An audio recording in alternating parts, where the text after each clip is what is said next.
ನಮಸ್ತೆ.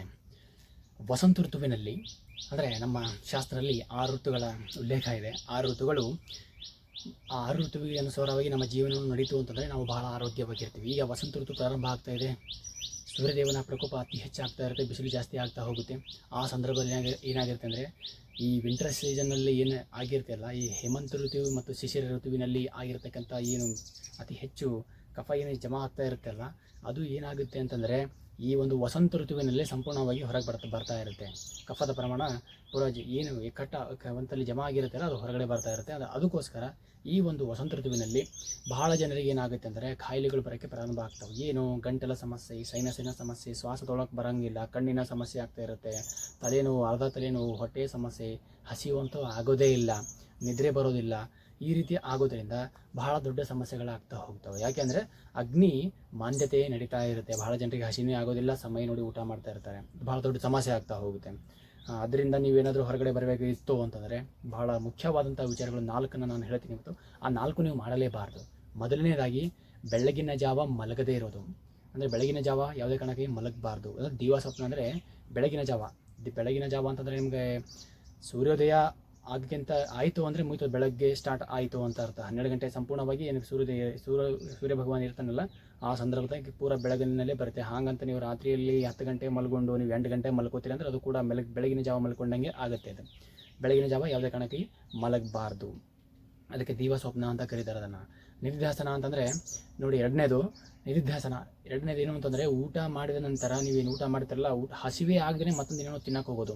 ಈಗ ತಿಂತೀರಾ ಏನೋ, ಈಗ ಊಟ ಮಾಡಿರ್ತಾರೆ, ಮತ್ತು ಯಾರೋ ಫ್ರೆಂಡ್ಸ್ ಬರ್ತಾರೆ, ಒಂದು ಚಾಯ್ ಹೋಗಿ ಕುಡಿತಾರೆ, ಮತ್ತು ಚಾಯ್ ಬಂದು ಮತ್ತೆ ಕಾಫಿ ಕುಡಿಯೋದು, ಕಾಫಿ ಬಿಟ್ಟು ಮತ್ತು ಬಂದು ತಿನ್ನೋದು, ಮತ್ತು ಏನೋ ಒಂದು ಬರ್ಗರ್ ತಿನ್ನೋಣ, ಮತ್ತೇನೋ ಕಚೋಡಿ, ಅವು ಏನೋ ಈ ಥರ ತಿಂತಾ ಇರ್ತಿರಲ್ಲ, ಅದು ಕೂಡ ಮಾಡೋದು. ತಿಂದಂಥ ಅನ್ನ ಸಂಪೂರ್ಣವಾಗಿ ಪಚಿಸಿದ ನಂತರ ಹಸಿವೆ ಆದಾಗ ಮಾತ್ರ ತಿಂತಾ ಹೋದಾಗ ಮಾತ್ರ ದೇಹಕ್ಕೆ ಒಗ್ಗುತ್ತೆ. ಇಲ್ಲ ಅಂದರೆ ಅಲ್ಲಿ ವಿಷ ಆಗ್ತಾ ಹೋಗುತ್ತೆ, ಅಪಚಯ ಆಗುತ್ತೆ, ವಿಷ ಆಗ್ತಾ ಹೋಗುತ್ತೆ. ಎರಡನೇದು. ಮೂರನೇದು ಅವ್ಯಾಯಾಮ ಅಂದರೆ ವ್ಯಾಯಾಮ ಮಾಡದೇ ಇರೋದು. ಒಂದು ವೇಳೆ ನೀವು ವ್ಯಾಯಾಮ ಮಾಡಲಿಲ್ಲ ಅಂತಂದರೆ ನೋಡಿ, ನಾವು ಹೇಳ್ತೀವಿ ವಿಂಟರ್ ಸೀಸನಲ್ಲಿ ಭಾಳ ನಾವು ಹೇಮಂತ ಮತ್ತು ಶಿಶಿರ ಋತುವಿನಲ್ಲಿ ನಾವು ವ್ಯಾಯಾಮ ಮಾಡಬೇಕು ಅಂತ ಹೇಳ್ತಿರ್ತಾರೆ. ಆದರೆ ಎಲ್ಲಕ್ಕಿಂತ ಮುಖ್ಯವಾಗಿ ಕಫದ ಕಾಲ ಇರೋದ್ರಿಂದ ಈ ವಸಂತ ಋತುವಿನಲ್ಲಿ ಫೆಬ್ರವರಿ, ಮಾರ್ಚ್, ಏಪ್ರಿಲ್ ಈ ತಿಂಗಳಲ್ಲಿ ನಾವು ಕಂಪಲ್ಸರಿ ನಾವು ಆ ವ್ಯಾಯಾಮನ ಮಾಡಲೇಬೇಕಾಗುತ್ತೆ. ವ್ಯಾಯಾಮ ಮಾಡೋದ್ರಿಂದ ನಮಗೆ ಕಫದ ಪ್ರಮಾಣ ಏನಾಗುತ್ತೆ ಅಂದರೆ ಬಹಳ ಕಂಟ್ರೋಲಲ್ಲಿ ಬಂದುಬಿಡುತ್ತೆ. ಅದಕ್ಕೆ ಅವ್ಯಾಯಾಮ, ಭಾಳ ಜನ ವ್ಯಾಯಾಮ ಮಾಡೋದೇ ಇಲ್ಲ, ಅವ್ರು ಮಾಡಲೇಬೇಕು ವ್ಯಾಯಾಮ. ಏನೋ ಇದು ಮೂರನೇದು. ವ್ಯಾಯಾಮ ಮಾಡಿದಾಗ ಮಾತ್ರ ಏನಾಗಿರುತ್ತೆ ಅಂತಂದರೆ ನಿಮ್ಮ ಆರೋಗ್ಯ ಚೆನ್ನಾಗಿರುತ್ತೆ. ಇನ್ನೂ ಏನೋ ಅಂದರೆ ಬಹಳ ಮುಖ್ಯವಾಗಿರುತ್ತೆ. ಭಾಳ ಜನ ಮಾಡ್ತಾರೆ ಇದನ್ನೇ, ಭಾಳ ಜನ ಈಗಲೂ ಮಾಡ್ತಾರೆ, ಮುಂದೆ ಮಾಡ್ತಾರೆ, ಹಿಂದೂ ಮಾಡ್ತಿದ್ದಾರೆ. ಆದರೆ ಮುಂದೆ ಮಾಡೋಕ್ಕೆ ಹೋಗಬೇಡಿ. ಸಿಹಿ ತಿಂಡಿಗಳನ್ನು ಊಟದ ನಂತರ ತಿನ್ನೋಕ್ಕೆ ಪ್ರಾರಂಭ ಮಾಡ್ತಾರೆ. ಯಾಕಂದರೆ ಸಿಹಿ ತಿಂಡಿ ಏನಿರುತ್ತೆ, ಏನು ಗುರು ಆಹಾರ ಅಂತ ಕರಿತೀವಿ ಅದನ್ನು. ಸಿಹಿ ತಿಂಡಿಗಳನ್ನು ಅವ್ರಿಗೆ ನಡೆಯೋದೇ ಇಲ್ಲ. ಊಟದ ನಂತರ ಅವರಿಗೆ ಸಿಹಿ ತಿನ್ನಲೇಬೇಕು. ತಿಂದಾಗ ಮಾತ್ರ ಅವರಿಗೆ ಬಹಳಷ್ಟು ಖುಷಿ ಆಗುತ್ತೆ, ನೆಮ್ಮದಿನೇ ಸಿಗುತ್ತೆ. ಅಂದರೆ ಗುರು ಆಹಾರ ಅಂದರೆ ಅದು ಪಚಿಸುವುದಕ್ಕೆ ಬಹಳಷ್ಟು ಕಠಿಣ ಸಮಯ ತಗೊಳ್ಳುತ್ತೆ ಅಂತ.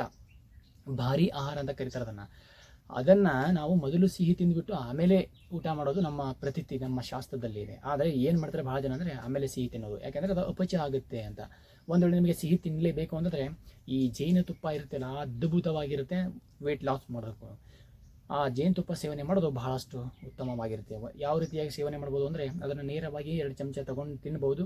ಇಲ್ಲ ಅಂತಂದರೆ ನೀರೆಲ್ಲ ಹಾಕಿಬಿಟ್ಟು ಅದನ್ನು ಸೇವನೆ ಮಾಡ್ಬೋದು. ಈ 4 ನೀವು ಏನು ನಿಮ್ಮ ಜೀವನದಲ್ಲಿ ಅದನ್ನು ಫಾಲೋ ಮಾಡಿದ್ರಿ ಅಂತಂದರೆ ಖಂಡಿತವಾಗಿ ನಿಮ್ಮಲ್ಲಿ ಇರ್ತಕ್ಕಂತಹ ಈ ಒಂದು ವಸಂತ ಋತು ನಮ್ಮಲ್ಲಿ ದೇಶದಲ್ಲಿ ಏನಿದೆ ಅಂದರೆ, ನಮ್ಮ ಭಾರತೀಯ ಸಂಸ್ಕೃತಿಯಲ್ಲಿ ಏನಿದೆ, ನಮ್ಮ ಸನಾತನ ಸಂಸ್ಕೃತಿ ಏನಿದೆ ಅಂದರೆ, ಯಾವಾಗಲೂ ಹಿತಬುಕ್, ಋತುಬುಕ್, ಮಿತಬುಕ್, ದಿನಚರ್ಯ, ರಾತ್ರಿಚರ್ಯ, ಋತುಚರ್ಯ, ಇವುಗಳನ್ನು ನಾವು ಸರಿಯಾದ ರೀತಿಯಿಂದ ಪಾಲನೆ ಮಾಡಿದೆವು ಅಂದಾಗ ಮಾತ್ರ ನಾವು ಆರೋಗ್ಯವಾಗಿರ್ತೀವಿ. ನಮ್ಮ ದೇಶ ರಕ್ಷಣೆ, ಧರ್ಮ ರಕ್ಷಣೆ ಇವೆಲ್ಲ ಮಾಡಬೇಕಿತ್ತು ಅಂದರೆ, ಯಾವಾಗ ಧರ್ಮ ರಕ್ಷಣೆ ಮಾಡ್ತಾನೆ ಧರ್ಮ ನಮ್ಮನ್ನು ರಕ್ಷಣೆ ಮಾಡುತ್ತೆ. ಧರ್ಮ ಅಂದರೆ ನಿಮಗೆ ಬಹಳಷ್ಟು ಕನ್ಫ್ಯೂಸ್ ಆಗುತ್ತೆ, ಬಹಳ ವಿಶಾಲವಾದಂಥ ಅರ್ಥವನ್ನು ಕೊಡುತ್ತೆ ಧರ್ಮ ಅನ್ನೋದು. ಅದು ರಕ್ಷಣೆ ಮಾಡಬೇಕಿತ್ತು ಅಂದರೆ ನಾವು ಏನಿರಬೇಕು, ಬಲ್ವಾನ್, ವಿದ್ವಾನ್, ಧನ್ವಾನ್. ಈ 3 ನಾವು ಸರಿಯಾದ ರೀತಿಯಿಂದ ನಾವೇನಾದರೂ ಪಡ್ಕೊಂಡಿವಿ ಅಂತಂದಾಗ ಮಾತ್ರ ನಮ್ಮ ಜೀವನ ಭಾಳ ಸರಿಯಾಗಿ ರೀತಿಯಿಂದ ಕಳೆದು ಹೋಗುತ್ತೆ. ಅಂದರೆ ಇತ್ತೀಚಿನ ದಿನಗಳೇ ಭಾಳ ಹುಡುಗರು ಭಾಳ ತಪ್ಪು ಮಾಡ್ತಾಯಿದ್ದಾರೆ. ಮಾಡಿದ್ರೆ ದೊಡ್ಡ ಸಮಸ್ಯೆ ತಪ್ಪಿದಲ್ಲ. ಅದಕ್ಕೋಸ್ಕರ ನಮ್ಮ ಪೂರ್ವಜರು ಹೇಳಿರ್ತಕ್ಕಂಥ ಯೋಗ ಮತ್ತು ಆಯುರ್ವೇದ ಕಡೆ ಬಂದು ನಿಮ್ಮ ಎಲ್ಲ ಸಮಸ್ಯೆಗಳಿಗೆ ಪರಿಹಾರ ಕಂಡುಕೊಳ್ಳಿ ಅಂತ ಹೇಳ್ತಾ, ಎಲ್ಲರೂ ಆರೋಗ್ಯವಾಗಿರಿ. ನಿಮ್ಮ ಆರೋಗ್ಯ ನಮ್ಮ ಮತ್ತು ನಿಮ್ಮ ಕಾಳಜಿ ಅಂತ ಹೇಳ್ತಾ ಎಲ್ರಿಗೂ ನಮಸ್ಕಾರ.